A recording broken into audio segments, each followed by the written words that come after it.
পর্বের শুরুতে দামি বলে, দেখছো আমার হাজবেন্ড ফেরত চলে এসেছে। লিও এইসব শুনে অনেক বেশি রাগ করে এবং সেখান থেকে চলে যায়। দামিনী মিস্টার লিয়ের কাছে যেয়ে বলে, কেন, তোমার কি এখন রিগ্রেট হচ্ছে আমাকে বাসা থেকে বের করে দিয়ে? আর বলে, আমি তোমার বাসায় ফেরত যাওয়ার জন্য রেডি আছি। তুমি যদি আমার কাছে ক্ষমা চাও তাহলে আমি তোমার চিকিৎসা করব। তখন মিস্টার লি বলে, সেই ওষুধগুলো কি আমাকে ঠিক করবে নাকি আমাকে মেরে ফেলবে সেটা আগে বলো। এখানে দামিনী আবার রেগে যায় এবং বলে, তুমি কি আমাকে একটু বিশ্বাস করতে পারো না? তখন মিস্টার লি বলে, তোমাকে বিশ্বাস করব? আমি এখনই লিও এবং তোমাকে একসঙ্গে দেখেছি, সেখানে তোমরা কত ক্লোজ ছিলা। তখন দামি বলে, যেমনটা দেখা যায় তেমনটা হয় না, আর তুমি মানুষকে বিশ্বাস করতে এত কেন সময় নাও বলো তো? তারপর দামিনী সেখান থেকে চলে যাচ্ছিল, আর তখনই মিস্টার লিয়ের উপর একটা পট পড়ে যাচ্ছিল।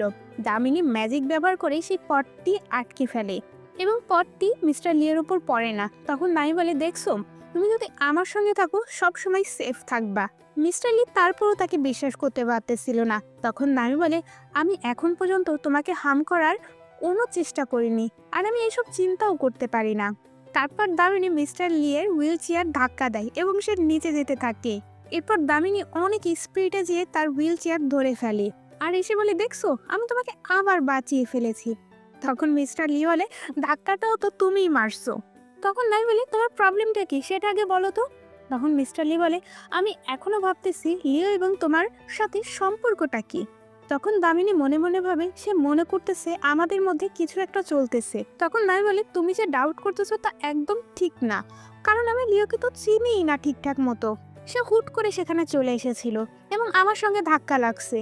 তখন লিও বলে, তুমি যা কিছুই বলো না কেন আমি তোমার উপর বিশ্বাস করতে পারতেছি না।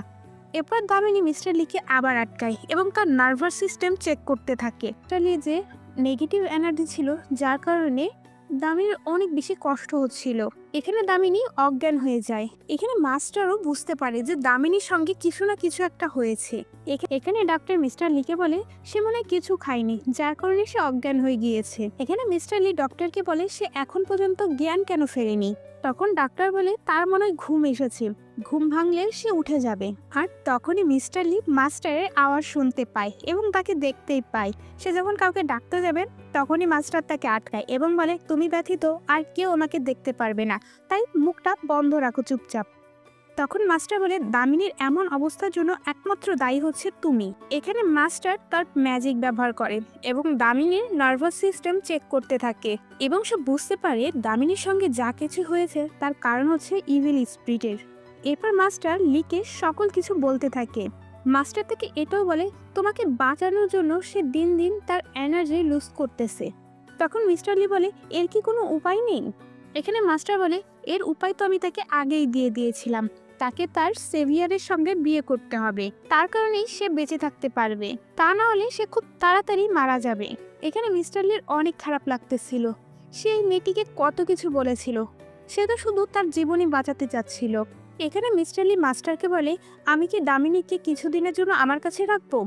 তখন মাস্টার বলে, একটু আগেই না আমি তোমাকে বললাম তোমার কারণেই সে অসুস্থ হচ্ছে। তখন মিস্টার লি বলে, আপনি আমাকে ভুল বুঝতেছেন, আমি তার টেক কেয়ার করতে চাই, ততদিন আমি তার সেবা করব যতদিন না তার সেভিয়ার আসে। তখন মাস্টার বলে, আমার কাজ আমি করে দিয়েছি, এখন তোমাদের যা ইচ্ছা তোমরা তাই করো। তারপর আমরা দামিনীর স্বপ্নে চলে যাই। সে একটা অন্ধকার রুমের ভিতর বসেছিল, সে অনেক কান্না করতেছিল, সে সাহায্য চাচ্ছিল। আর তখনই সেখানে একটা ছেলে আসে তাকে সাহায্য করতে। দামিনী তার আইডেন্টি জানতে চায়। তখন সেই ছেলেটি বলে, আমি সে যাকে তুমি খুঁজতেছো। সে আসে এবং দামিনীকে কোলে তুলে নেয়। তখন দামিনী তার পিঠে একটি ঈগলের ট্যাটু দেখতে পায়। তারপর দামিনীর জ্ঞান ফিরে আসে এবং বলে, আমি সেই মানুষটাকে খুঁজে পেয়েছি যে আমার সেভিয়ার। এখানে দামি অনেক বেশি খুশি হয়ে যায়। আমি বুঝতেই পারতেছি না যে আমি এত তাড়াতাড়ি তাকে খুঁজে বের করলাম। এখানে মিস্টার লি তার কথাগুলো শুনতেছিল এবং জেলাস ফিল করতেছিল। সে দামিনীকে কংগ্রাচুলেশন বলে সেখান থেকে চলে যাচ্ছিল। এরপর মিস্টার লি ওয়াশরুমে চলে যায়। আমরা তার পিঠেও সেই একটি ঈগলের ট্যাটু দেখতে পাই এবং সে মনে মনে বলে, দামিনী সেই ছেলেটিকে কত প্রশংসা করতেছিল। অন্যদিকে আমরা দামিকে দেখতে পাই, সে ডায়েরিতে সকল কিছু নোট ডাউন করতেছিল যাতে সে কোনো কিছু ভুলে না যায়। অন্যদিকে মিস্টার লির অনেক বেশি খারাপ লাগতেছে। তারপর আমরা মিস্টার লির কল্পনায় চলে যাই। মিস্টার লি হুইল চেয়ারে ছিল এবং দামিনী অনেক সুন্দর একটা রেড কালারের ড্রেস পরা ছিল। এখানে তাদের মধ্যে অনেক ভালো কিছু মুহূর্ত হতে থাকে। তখন সিন আবার প্রেজেন্টে চলে আসে। মিস্টার লির মাথায় শুধু দামিনী এবং সেই ছেলেটিরই চিন্তা আসতেছিল। তারপর মিস্টার লি এটাও ভাবতে থাকে, আমি যদি একবার হুইল চেয়ার থেকে দাঁড়িয়ে হাঁটতে পারি তাহলে আমি দামিনীকে সাহায্য করতে পারবো। তারপর সে আবার কল্পনায় চলে যায় এবং হুইল চেয়ার থেকে উঠে দামিনীর সঙ্গে নাচতে থাকে, কিন্তু তখনও দামিনী সেখান থেকে চলে যায়। এখানে মিস্টার লি দামিনী এবং সেই ছেলেটিকে নিয়ে ভাবতেছিল। অন্যদিকে দামিনী ডায়েরি লিখতে লিখতে ঘুমিয়ে পড়ে। এখানে দামিনী চলে যায় মিস্টার লি এর কাছে।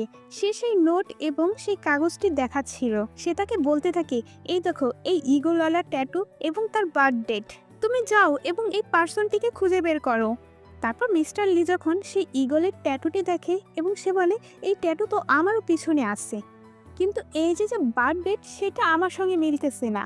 আমার মনে হয় আমি সেই মানুষটা না। দামিনী তাকে বলে, তুমি সত্যি সত্যি বলো, তুমি আমাকে সাহায্য করতে পারবা তো?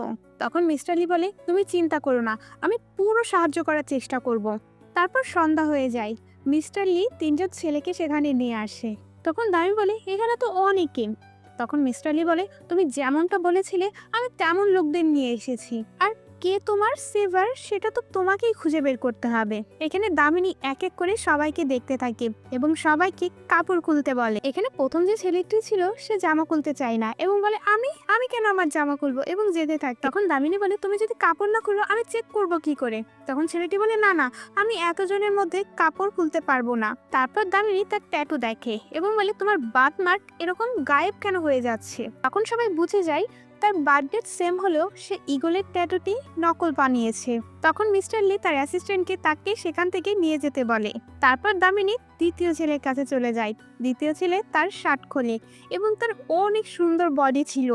দামিনী তার মাসল ছুতেই যাবে তখনই মিস্টার লি কাশতেছিল।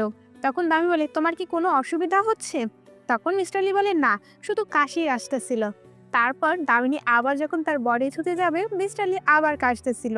তখন দামি বলে, তোমার যদি এতই কাশি আসে তুমি যাও এবং ওষুধ নাও, এখানে আমাকে বিরক্ত করো না। তখন সেই ছেলেটি বলে, তোমার যতক্ষণ ইচ্ছা তুমি আমার বডি ফিল করতে পারো। তখন দামিনী ভাবে, মনে হয় এই হচ্ছে সেই ছেলেটি, এর সঙ্গেই মনে হয় আমি যুক্ত। তখন মিস্টার লি বলে, তুমি কি শিওর? যদি তুমি ভুল মানুষকে খুঁজে বের করো তোমারই লস হবে। তখন দামি বলে, দাঁড়াও, আমি ক্যালকুলেট করে নিই। তারপর দামিনী ক্যালকুলেট করতে থাকে এবং বলে, না, এ সেই ছেলেটি না। তখন অ্যাসিস্ট্যান্ট সেই ছেলেটিকেও সেখান থেকে নিয়ে চলে যায়। তারপর দামিনী তৃতীয় ছেলের কাছে চলে আসে। দামিনী তাকে কাপড় খুলতে বলে। তখনই ছেলেটি বলে, আমি আগে থেকেই বলে দিচ্ছি, আমার বার্থ ডেট এবং আমার যে ট্যাটু দুটাই ফেক।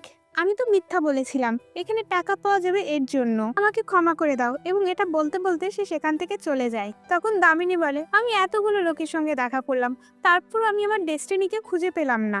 আমি তাকে কোথা থেকে খুঁজে বের করব? এখানে তো অনেক মানুষ আছে, তাদের পিঠে এক এক রকমের ট্যাটু তো থাকতেই পারে, আমি কি করে বুঝবো? জানি না আমি তাকে কবে খুঁজে পাবো। তখনই মেট পানি নিয়ে সেখানে আসে এবং পানি ভুলবশত মিস্টার লিয়ের উপর পড়ে যায়। মেট তার কাছে ক্ষমা চায়। তখন মিস্টার লি তাকে সেখান থেকে যেতে বলে। তখনই দামিনী সেখানে আসে এবং তার ব্যাগে সেই ট্যাটু দেখে ফেলে এবং বলে, এটাই তো সেই মার্ক যেটা আমি আমার স্বপ্নে দেখেছিলাম, কিন্তু তোমার বার্থডে তো রং, তাহলে তুমি সেই মানুষ হতে পারো না। কিন্তু তুমি চিন্তা করো না, তুমি আমার বন্ধু সবসময় হয়ে থাকতে পারো। তখন মিস্টার লি বলে, যদি আমি বলি না, আমি ফ্রেন্ড হতে চাই না? তখন দামি বলে, তুমি তো অনেক খারাপ, তুমি আমার সঙ্গে ফ্রেন্ডও হতে চাও না? তখন মিস্টার লি বলে, তুমি অনেক বেশি নাটক করতে পারো, আর আমাকে বিরক্ত করার জন্য তুমি এই সকল কিছু করতেছো। তুমি কি বুদ্ধু? তুমি কি বুঝতে পারতেছো না যে আমি তোমাকে কি বলতে চাচ্ছি? তখন দামি বলে, তুমি চুপ থাকো, তুমি আমার ফ্রেন্ডশিপও গ্রহণ করোনি। এইসব শুনে মিস্টার লি রাগ করে সেখান থেকে চলে যায়। এখানে দামি বলে, এই লোকটা দেখে অনেক বেশি অ্যাংরি। তারপর আমরা দেখতে পাই যে দামিনী ছবি আঁকতে আঁকতে ঘুমিয়ে গিয়েছে। তখনই মিস্টার লি সেখানে আসে এবং স্মাইল করতে থাকে এবং সাথে সাথে সে তার সকল ছবিগুলো দেখতে থাকে। সাথে সাথে মিস্টার লি দামিনীর গালে হাতও দেয়। এতে দামিনীর ঘুম ভেঙে যায় এবং বলে, তুমি সারা রাত কোথায় ছিলে? আমি তোমার জন্য কতটা অপেক্ষা করছি জানো? আর দেখো, আমি এখানেই ঘুমিয়ে গিয়েছিলাম। তখন মিস্টার লি বলে, তুমি সারা রাত আমার জন্য কেন অপেক্ষা করছো? তখন দামি বলে, তুমি তো আমার উপর রাগ করে গিয়েছিলে, তাই আমি মনে মনে ভাবলাম তোমার জন্য কিছু গিফট বানাই। তখন মিস্টার লি বলে, গিফট? কোন গিফট? তারপর দামিনী তাকে একটা জেট পেন্ডেন্ট দেয়। এটা আমি নিজে বানিয়েছি, তুমি যদি এটা পরো তোমার অনেক ভালো হবে। তখন মিস্টার লি বলে, এটা তো অনেক বেশি অদ্ভুত, কেমন ড্রাগন ড্রাগন লাগতেছে। এখানে দামিনী রাগ করে এবং বলে, এটা ড্রাগন না, এটা হাঁস। তখন দামিনী তাকে এটা পড়তে বলে, কিন্তু মিস্টার লি মানা করে দেয়। তখন দামিনী বলে, এটা অদ্ভুত দেখতে হতে পারে, কিন্তু এর অনেক বেনিফিট আছে। এবং পরে দামিনী তাকে সেই পেন্ডেন্টটি পরিয়ে দেয় এবং দেখো, এটা তোমার সকল ইভেল এনার্জি শুষে নেবে।